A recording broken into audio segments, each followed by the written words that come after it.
disebut-sebut langsung oleh ditandai. Disebut-sebut di sekitar makhluk yang ada di arsy.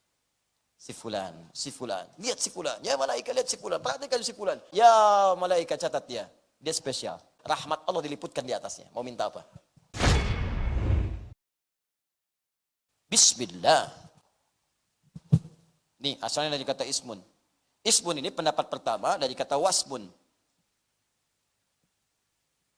Yang berarti tanda yang melekat. Ini saya tidak bicara terjemahan ya. Kalau terjemahan ini makna umum. Ismun diartikan nama.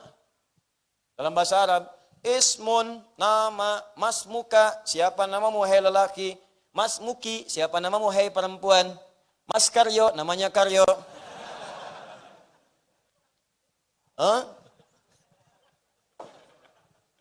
Plus ismun, nama. Itu kalau bahasa Arab biasa, standar nama, masmuka, siapa namamu. Paham? Tapi kalau kita kaji lebih dalam, apa asal kata ismun ini? Wa qala al-kufiyuna, wa qala al-basriyuna. Ahli nahu dari Kufa, ahli nahu dari Basra. Orang-orang pakar bahasa Arab mengatakan pendapat pertama, ismun berasal dari kata wasmun, yaitu sesuatu tanda yang melekat. Kenapa ismun dikatakan dengan nama? Karena nama itu menjadi tanda yang membedakan dia dengan orang lain. Ini Abdul, ini Adi. Saya panggil Adi, nengok yang ini. Abdul, nengok yang ini. Asep, nengok yang di belakang. Hussein, nengok yang di kiri. Michael, nengok di kanan. John, nengok yang di depan. Ya. Nama. Karena itu ketika diberikan nama, menjadi tanda dia untuk dibedakan dengan orang lain. Adi yang ini, Adi Hidayat yang ini. Adi, dua-duanya nengok. Bukan yang itu kok, Adi Hidayat. Yang ini berarti. Apa mas? Bukan Hidayat yang ini, Adi Hidayat Nur Salim. Yang itu. Setiap diberikan nama, tambah untuk membedakan satu dengan yang lainnya. Karena itu setiap nama yang melekat, mau disingkat, mau tidak disingkat, pasti membedakan satu dengan yang lain. Nih, saya berikan gambaran. UAS singkatan. Siapa yang terbayang? Ustaz Abdul Samad. Kita doakan, studinya lancar, sudahnya insya Allah lancar. Ya kan? Kembali ke tanah air, berdakwah dengan baik, diterima masyarakat, dan insya Allah dijaga oleh Allah Subhanahu Wa Taala. Uben, siapa yang terbayang? Ustaz Bakhtiar Nasir. Kita doakan, baik, sehat, ya dikuatkan oleh Allah, diikhlaskan dalam berdakwah, dijaga kesehatan, dapat. Wah, ada hidayat. Ya, itu yang lain. Doakan Allah ampuni dosanya, masih banyak maksiatnya, semoga Allah ampuni, itu aja. Selesai. Ya, jadi setiap kita mendapatkan itu, nampak. Makanya pasti ketika nggak ada, akan dicari. Ya, ayo singkat silahkan, tapi akan spesifik menunjuk pada orangnya. Ya, UAH, Ustaz Adi Hidayat, UAS, Ustaz Abdul Samad, UBN, Ustaz Bakhtiar Nasir. Ya, Ustaz Yahya Kusmayanto, Uya Kuya. Bisa, contoh. Paham ya? Nah, jadi inilah wasmun. Nah, bismillah kalau kita kaitkan dengan Allah, orang-orang yang dekat dengan Allah Subhanahu wa taala. Yang selalu membangun kedekatan dengan ibadah tadi, dengan akhlak, maka dia akan mendapat tanda spesial di hadapan Allah Subhanahu wa taala. Ditandain tuh hamba tuh. Disebut-sebut namanya oleh Allah. Beda dengan yang lain. Maka turun kalimat, fadhkuruni adzkurkum. Kamu nyebut saya sebut kamu. Banyak hamba yang disebut oleh Allah Subhanahu wa taala. Di antaranya adalah hamba-hamba yang sering rajin ke majelis ilmu. Itu hamba spesial. Ibadahnya di majelis ilmu supaya punya ilmu. Ilmu dipakai dalam amal. Orang seperti disebut oleh Allah. Majtama'a qaumun fi baitin min buyutillahi. Gak pernah orang kumpul-kumpul di satu rumah, di rumah Allah Subhanahu wa taala. Datang ke masjid, datang ke majelis ilmu. Orang kumpul-kumpul di gelanggang, orang kumpul-kumpul misalnya di Medan, kumpul-kumpul di pasar, di macam-macam, dia datang ke majelis ilmu. Yatluna kitab Allah, untuk belajar Al-Qur'an. Wa yatadarasunahu fima bainahum. Dia kaji, dia tafsirkan, dia diskusi, dia dapatkan maknanya. Kecuali dia mendapatkan 4 hal. Allah berikan 4 kemuliaan. Ghasyiyat humur rahmah. Sepanjang dia belajar itu, rahmat Allah diliputkan di atasnya. Mau minta apa? Nazalat alaihimus sakinah. Maka akan diberikan ketenangan dalam jiwanya. Makanya orang pulang dari majelis ilmu, itu hatinya serasa lebih tenang. Kalau nggak percaya silahkan ya. Waktu berangkat dengan waktu pulang akan beda. Ada suasana hati yang lain. Kalau Anda datang ke majelis saya, tidak merubah diri Anda, pulang dari sini nggak ada getaran, nggak ada apa-apa, tinggalkan saya. Cari ustaz lain. Akan beda, Anda datang akan beda.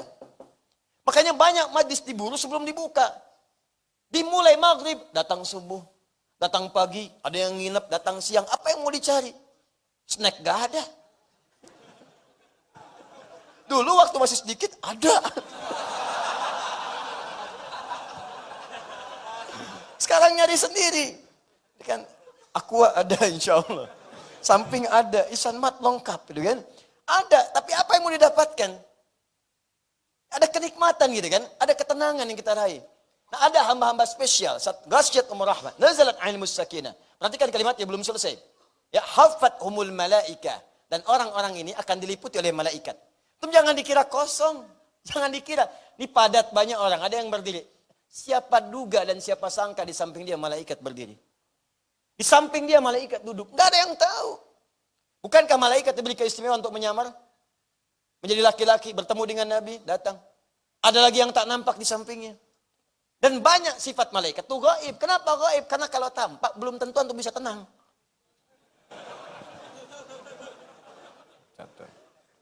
Samping malaikat. Malaikat.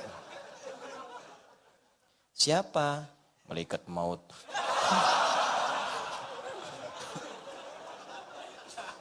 Saya waktunya sebentar lagi enggak. Tenang aja, saya mau ke Abdul kok. Contoh dulu. Contoh. Misal. Ya.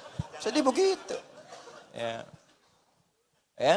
Nah, ini teman-teman sekalian, itu yang keempat belum selesai. Alhamdulillah. Wa dzakarahumullahu fi man 'inda. Wa dzakarahumullahu fi man 'inda. Dan orang yang ikut taklim itu disebut-sebut langsung oleh ditandai. Disebut-sebut di sekitar makhluk yang ada di arsy. Si fulan, lihat si fulan, ya malaika lihat si fulan, perhatikan si fulan. Ya malaika, orang-orang datang nostalgia, orang-orang datang ya malaika. Ada yang pergi ke puncak, ada yang ke Lembang, ada yang macam-macam. Ya malaika catat dia, dia spesial. Majlis ilmu, majlis ilmu, majlis ilmu, majlis ilmu. Ada yang istighfar sebelum subuh spesial, disebut langsung oleh Allah. Istighfar, istighfar. Ada yang sedekah, rahasia-rahasia spesial. Ada yang ahli Quran, lebih spesial ahli Quran. Lebih spesial. Bahkan disebut oleh Nabi langsung kalimatnya. Ahlul Quran, ahlullahi wa khasatuh. Ahlul Quran, orang yang sangat dekat dengan Allah dan diberikan kekhususan langsung oleh Allah subhanahu wa ta'ala. Jika benar menjadi ahli Quran dia. Karena ada 3 jenis ahli Quran. 1, orang zalim dengan Qurannya. Hafal Quran tapi bermaksiat dengan Qurannya. Yang kedua, muqtasid. Cukup untuk dirinya sendiri, belum bisa berbagi. Yang ketiga, sabiqum bil khairati biiznillah. Ahli Quran yang mengamalkan isi Qurannya penuh dengan nilai-nilai kebaikan. Itu di Quran surah ke-35 ayat ke-32. Kalau benar, langsung turun rahmat Allah disebut-sebut oleh Allah. Wasmun. Sebut namanya. Dekat dia dengan Allah subhanahu wa ta'ala. Ada tanda di sisi Allah subhanahu wa ta'ala. Ini bukan sekedar bismillah dengan nama Allah. Ketika Anda menyebut Allah dengan namanya, Anda diberi tanda oleh Allah subhanahu wa ta'ala. Anda mau kerja. Bismillahirrahmanirrahim. Menyebut nama Allah ditandai oleh Allah. Jaga dari perbuatan maksiat. Jangan dituliskan hal maksiat di komputer dia. Bisikan di hatinya. Ya. Awas, begitu dibisikkan diberikan petunjuk burhan. Burhana Rabbi, laula ara burhana Rabbi. Lihat ada burhan dalam jiwanya. Jangan kerjakan ini. Ini bahaya. Bagaimana kalau kamu wafat? Pindah. Tinggalkan maksiat. Masya Allah indah. Kalau hidup begitu demi Allah saya katakan nyaman, enak. Enak.